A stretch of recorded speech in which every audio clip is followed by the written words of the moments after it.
Hello everyone, আসসালামু আলাইকুম। আজকে আমার মেয়ে ড্রয়িং করছে, ওই ড্রয়িং গুলাই আজকে সবাইকে দেখাবো, ঠিক না আম্মু? হ্যাঁ। দেখাও তো, তুমি কি কি আর্ট করছো একটু বলো। কেন? প্রথমে কি আর্ট করছো? এটা কই? এই যে এটা? হ্যাঁ হ্যাঁ হ্যাঁ, এটা ঘড়ি। এটা ঘুড়ি, তারপরেরটা ডাব। ডাব। বেলুন। বেলুনের এমন বড় বড় চোখ কেন?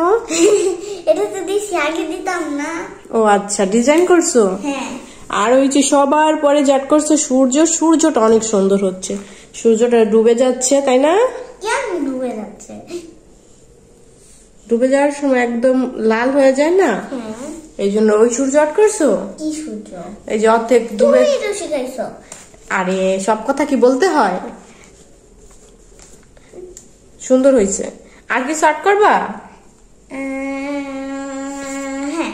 কি আর্ট করবা? ওই যে দেখো, একটা ডাব গাছ আর্ট করছি, এর পাশে একটা খরগোশ বসে আছে।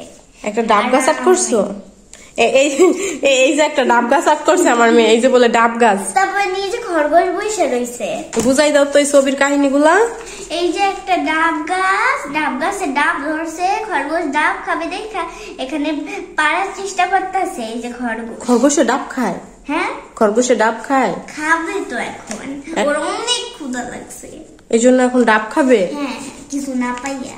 ও, কোনটা খরগোশ? তুমি তো এখানে একটা গাজর আর্ট করতে পারতা, ও গাজর খাইতো, গাজর খাওয়ার জন্য ছুটে যাইতো তাই না? তুমি ডাব আর্ট করছো, কেমন যে হয়ে যায় না।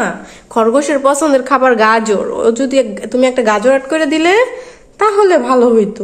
তা না আর্ট করে তুমি একটা ডাব গাছের নিচে একটা খরগোশে বসাই দিছো, তাও খরগোশের যে শ্রী, যে চেহারা। এই দেখো তাহলে খরগোশ ওই যে গাজর খাইতেছে একটু ওর মুখে। ওই যে ওর মুখে একটু গাজর, হ্যাঁ। ওটা ওর মুখ। লেজ, বাপরে কি লেজ, লেজটা ধরো তো। এই যে লেজ, এই যে বলে লেজ, এরকম লেজ থাকে। কে বললো তুমি এর আগে? বলছি ও ডাব গাছের নিচে শান্তিতে খাইতেছে ওই যে গাজর। ডাব গাছের নিচে ঠান্ডা না, বাতাস হইলে এই জন্য। কিন্তু যদি হঠাৎ একটা ডাব ওর মাথায় পড়ে, ও তো একেবারে পেটকায়া যাবে। কেন? ওর তো অনেক বুদ্ধি। কি করবে ওই? ও গাজর খেয়ে খেয়ে শক্তি হবে অনেক। হ্যাঁ হ্যাঁ, ডাব পড়লে ওর কিছুই হবে না। ও চলে যাবে দ্রুত। হ্যাঁ, এত দ্রুত। তুমি যে কি বলো, আমি কিচ্ছু বুঝি না। ইয়া, খরগোশ কেন ডাব গাছের নিচে থাকবে? কেন? ও একটু বাতাস খাবে না, অনেক ক্লান্ত হয়ে গেছে। ও, ক্লান্ত হয়ে গেছে। আর কি আর্ট করছো? এই যে মাছ, মাছ আর্ট করা আর শেষ হয় না।